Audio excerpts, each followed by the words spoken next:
Hey HDP family, what's up? Hey you guys well? Welcome to Hold the Ball. Yeah, that's right. So I'm here doing another episode here of Lights Turned Off. This is episode 5. Again, I want to try and address a lot of the issues that we have as a collective. Yes, your issues as well. Yes, you looking. And I want to try and, again, sort of combine it all into a ball of some sort and sort of throw it at you. And hopefully you guys can, hold the ball. But look, in saying that, before I get into this game, Warriors had, against the Raiders, hit the intro.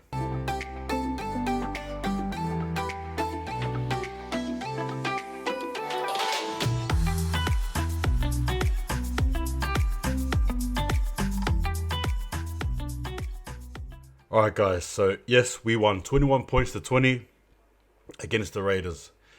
Dubious calls, Some of the refs' calls, bunkers, could have gone either way. Now, I will touch on that Lodge incident. I'll give you guys my honest opinion at the end, so stay tuned for that one there. But overall, look, it was sloppy. That was sloppy as. Obviously, we saw the welcoming of some players, aka Villiers as well as Berry, and obviously the new addition in Dejan Asi, who I thought, and I'll talk on again later on, was a sensational addition to the game. Dare I even say it, if he doesn't come in, we probably lose this game against the Raiders. So again, he played a pivotal role. Now I'm going to go through the stats. I'm going to go through my top 3 and then noticeable mentions. And I guess I'll talk about 2 players in particular. And then we'll get onto the top stats. Right, I guess it is quite concerning because we actually had less errors against the Storm than we did in this game. So obviously going into this game again, the collective outcry was we want to see the Warriors improve, right? We want to see a bit of pride, especially after the performance we had against the Storm. And obviously after 80 minutes, you're looking back at that game and you think, what on earth has even happened? You could even argue and say that we didn't even look better at all. If anything, particularly with the errors concerned, we were actually probably worse off. Now, thank goodness the Raiders are in a struggle of their own. This game almost gives me flashbacks to the Tigers game, honestly, in that sense that had they not been worse, if they were just a percentage or 2 better than us in terms of perhaps attacking efficiency, we would probably be off the cusp losing again. Now, it is what it is. So the Warriors, we had 17 errors. 7 penalties conceded, as well as a completion rate of 59%. So that's 26 out of 44. Now, for any of you people who struggle with math, that's a great, probably a great math result there for you. That's probably great, a good mark. But in the rugby league context, that is poor. That is poor for completion set. Let's be honest. 26 out of 44 sets completed. We were watching that game emotionally just enraged. I think don't kid yourself. I know I felt that way. I'm sure you were fuming at that game, just watching a lot of the players there just dropping the ball, and not doing the very basics, which is just HTB, hold the ball. But instead, dropping the ball, perhaps a few forward passes, maybe some penalties here and there. But again, it just wasn't great. It wasn't. We need a. In regards to what we do in training, I don't know, okay? Because it seems to keep on happening week in, week out. I thought the response would have been better and more cleaner heading into this game. I generally thought it would have, but it wasn't. It was actually worse. It was actually worse. We played worse. Statistically speaking, we played more worse against the Raiders. Obviously, bar the defensive deficiency we had against the Storm. We played worse against the Raiders in terms of what we could do with the ball we had than what we did against the Storm. That's quite concerning. But anyway, I'll leave that for you guys to sort of mull over. So we had Bailey Sirenen, 81 run meters, 2 tackle breaks, 36 tackles plus 5 misses, as well as 1 error. Look, for me, Sirenen, I think is he's a player that I think a lot of people, like even myself, I don't like what he does for us offensively. Though he is improving right in terms of run meters, but I think he could do more. 2 tackle breaks, you're not complaining there. But what he does offer, though, is a defensive set that he brings. And I'll get to the defensive stuff as well in the topics later on. But I thought defensively he was good. There was no issues there, in my opinion. Now, Wade Egan comes in second place for me. He had 1 tackle break, 1 line break, 56 run meters, 1 offload, 47 tackles plus 3 misses, as well as 1 error. Wade Egan to me was good in the sense that he did set up a few running plays. Obviously, the line breaks there.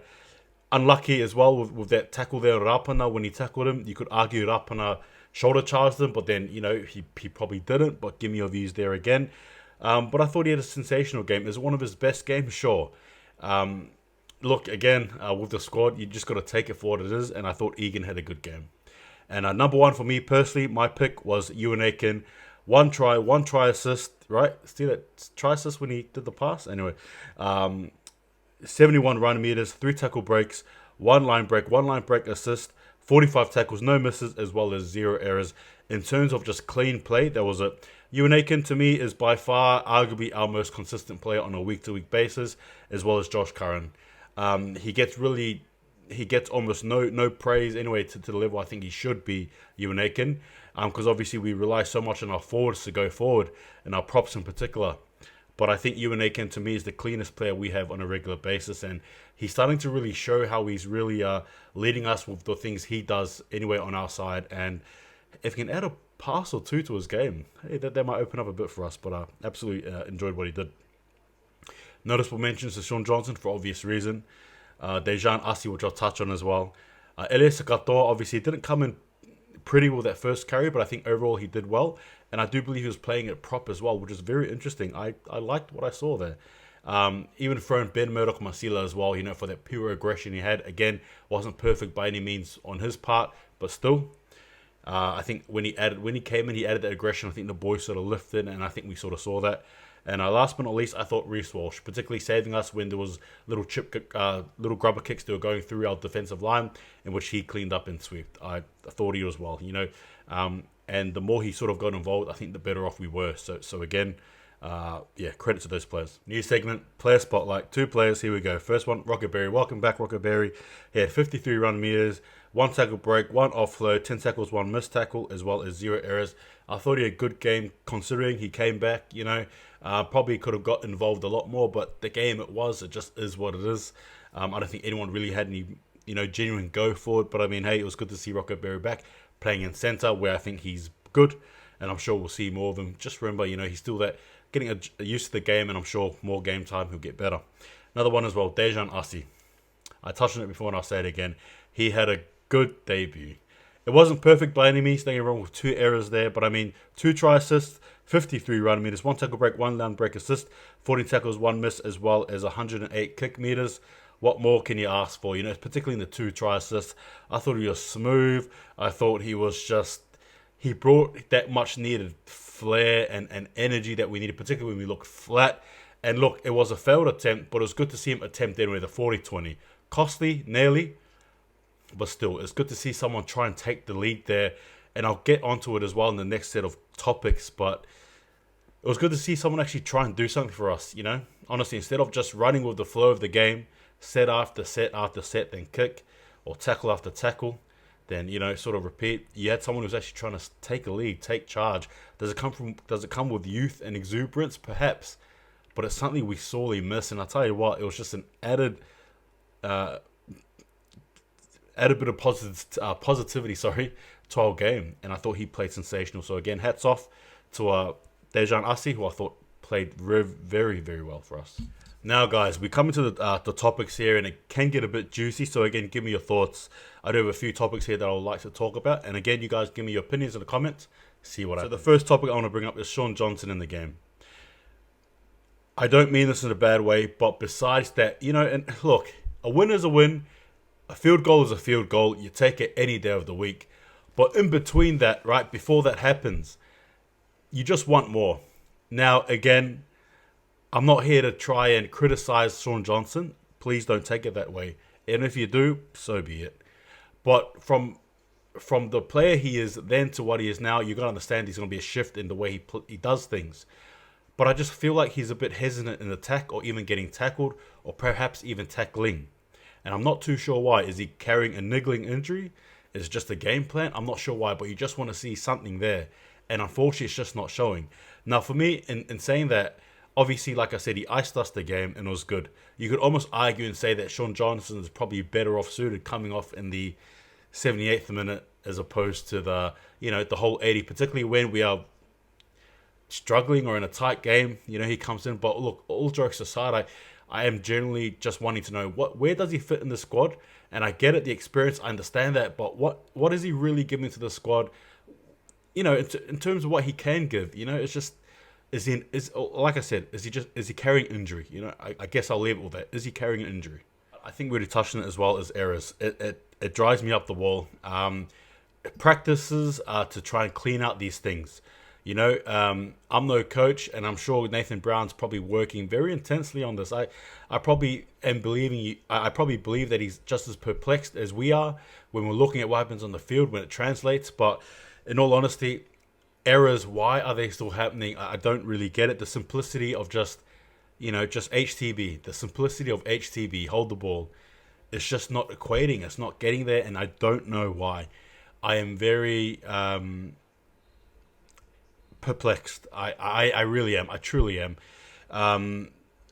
We're not even talking about soap on the ball type stuff, at practice. Just hold the ball. Just a lot of these errors coughing up again. The reason why the game was so tight, or the reason why Raiders got the green light in the first half anyway, was because we dropped the ball so many times.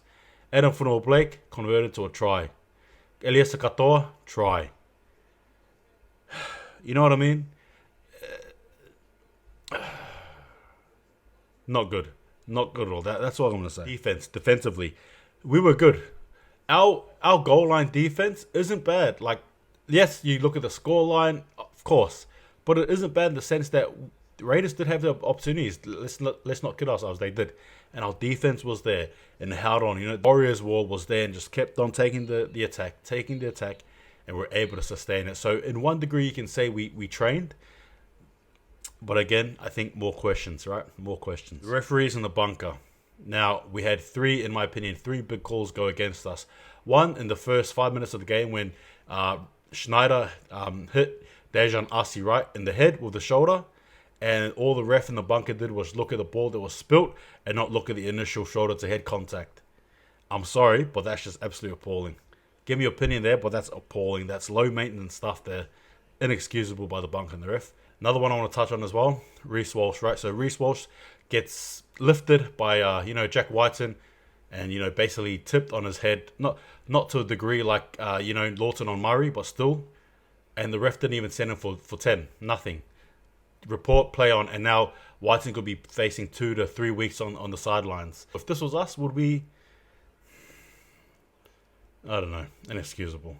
Now, we go to the other side of the coin, right? Lodges, Alba and Corey had to win a nighter.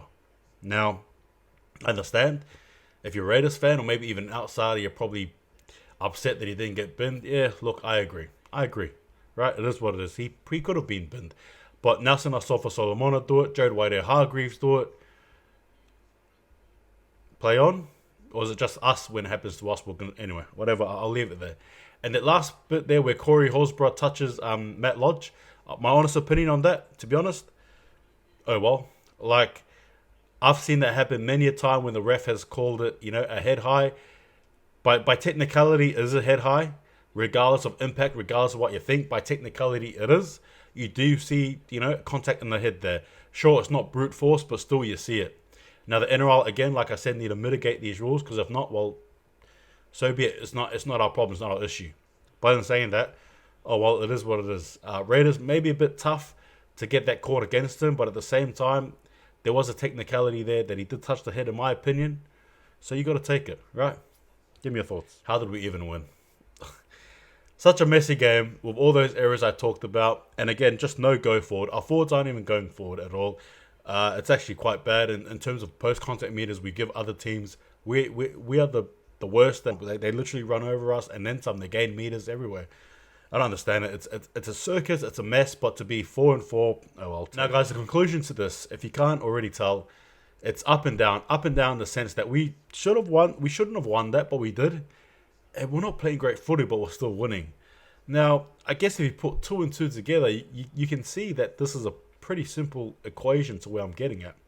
If we clean up the errors, do we win and win well? Especially against teams like Raiders, Broncos, and so on. I believe we do.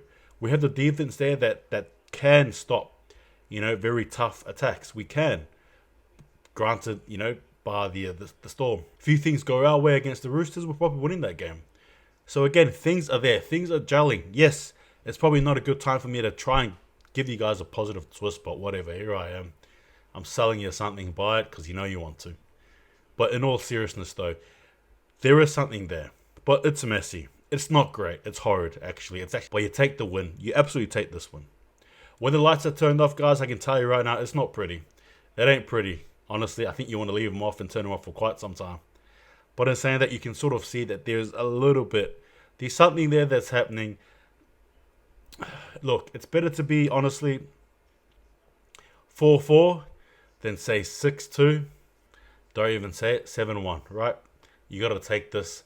It's a win. It's a W. Anyway, guys, give me your thoughts. It's been a long and extended version of Lights Turned Off, but I thought there was a lot to talk about, a lot to digest, but please feel free to tell me in the comments what your thoughts are. I do read your comments, don't get me wrong. I do absolutely read them all, but I look and saying that. Take it easy. See you guys next time. When the lights are turned off, hey, it is what it is. What it is, what it is. Anyway, see you guys next time. Take it easy. And just remember, hold